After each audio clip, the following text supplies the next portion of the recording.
You ever lie in bed at night, replaying the same thought over and over again? What you said, what you didn't say, what might happen tomorrow, what could go wrong next week? And no matter how hard you try to stop, your mind just keeps going. Most people call that overthinking, something negative, something exhausting, something you need to fix. But what if that's only half the truth? What if the reason you overthink everything actually reveals something rare about how your mind works? Because people who overthink aren't just anxious, they're wired differently. And once you understand that, everything starts to make a little more sense. At first, it feels like a problem. You analyze every situation, you second-guess your decisions, you replay conversations long after they've ended. And it seems like your brain never really turns off. But beneath all of that, there's a pattern, a deeper structure. And the first trait hidden inside overthinking is awareness. People who overthink tend to notice more than others. They pick up on small details, subtle tone changes, the way someone pauses before responding, the way something feels, even if no one says it out loud. While others move through situations quickly, your mind slows things down. It zooms in, it asks questions. What did that mean? Why did they say it like that? Is there something I missed? And this kind of awareness isn't common, because most people filter things out. They ignore details to move faster, but your brain does the opposite.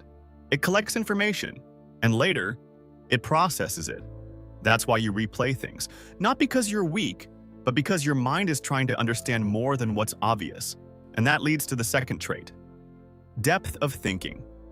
When you think about something, you don't stay on the surface. You go deeper. You explore possibilities. You imagine outcomes. You consider different perspectives. There's a moment you might recognize. You're making a decision, and instead of choosing quickly, you think through every angle. If I do this, what happens next? If I don't, what does that lead to? What could go wrong? What could go right?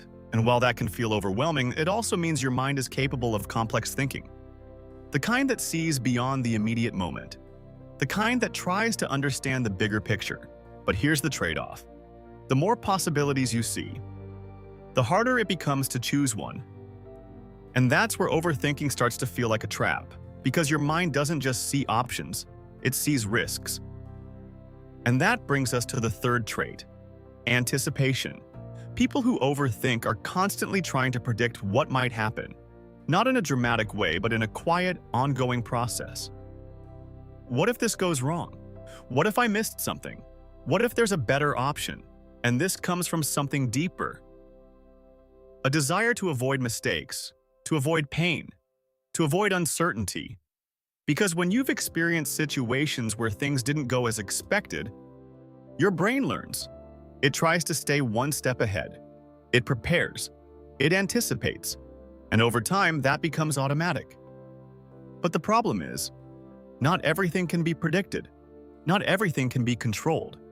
And when your mind keeps searching for certainty, it creates tension, because it never fully finds it.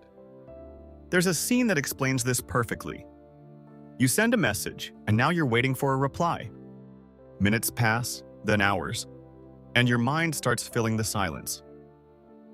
Did I say something wrong? Are they upset? Did I misread the situation? And suddenly, something small becomes something big.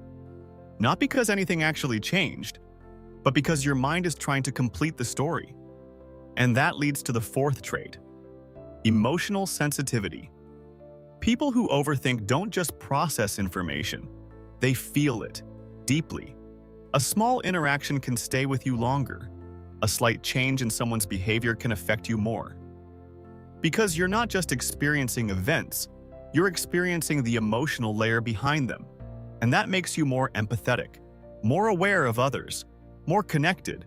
But it also means you carry more thoughts, more interpretations, more emotional weight. Because you're not just reacting to what happened. You're trying to understand how it felt and why it happened and what it means. And this can be exhausting because your mind rarely lets things pass without processing them. But there's one more trait, and it's the one that ties everything together. Self-reflection. At its core, overthinking is about looking inward, questioning yourself, evaluating your actions, trying to understand your behavior, even when it feels uncomfortable. You ask yourself things like, why did I react like that? Could I have handled it better? What does this say about me? And while that can turn into self-criticism, it's also the foundation of self-awareness, because most people don't question themselves that deeply. They move on, they forget. But you don't. You go back, you analyze, you try to learn. And that's not a weakness, that's a form of growth. But here's the part that changes everything. These traits are powerful, but without balance, they become overwhelming. Awareness turns into hyper-awareness. Depth turns into paralysis. Anticipation turns into anxiety. Sensitivity turns into emotional overload. Reflection turns into self-doubt. And suddenly, something that could be a strength feels like something you need to escape from. That's why people who overthink often feel mentally tired. Not because they're doing something wrong, but because their mind is constantly active, processing, analyzing, trying to make sense of everything. Even things that don't need to be understood. There's a moment where this becomes clear. You're thinking about something again for the 10th time, and you realize you're not gaining anything new. No new insight, no new understanding, just repetition. And that's the difference between thinking and overthinking. Thinking leads somewhere. Overthinking loops, and learning to recognize that loop, thus, is where everything starts to shift, because you don't need to stop thinking deeply. You just need to know when to stop thinking. For now, when your mind has done enough, when it's time to let the thought go, even if it's not fully resolved, because not everything needs an answer. Not everything needs to be controlled, and that's difficult, especially for a mind that's used to searching. But it's also freeing, because it creates space. Space for rest, for clarity, for peace. And here's the truth. Overthinking doesn't mean something is wrong with you. It means your mind is active, curious, capable of depth. It just hasn't learned how to slow down yet, and that's something you can learn. Not by shutting your mind off, but by guiding it. Letting it explore without getting lost. Letting it reflect without turning against you. Because your mind isn't your enemy. It's just powerful. And like anything powerful, it needs direction. So if you've ever felt like your thoughts are too much, like your mind goes places others don't even notice, like you think a little deeper than the people around you, then maybe this isn't something you need to fix. Maybe it's something you need to understand. And if this made you feel seen, like your thoughts finally make a little more sense, then maybe you're already starting to see it differently. And if you want more of these kinds of insights, the ones that help you understand your own mind instead of fighting it, you might want to stay around, because the more you understand how you think, the easier it becomes to finally feel at peace with it.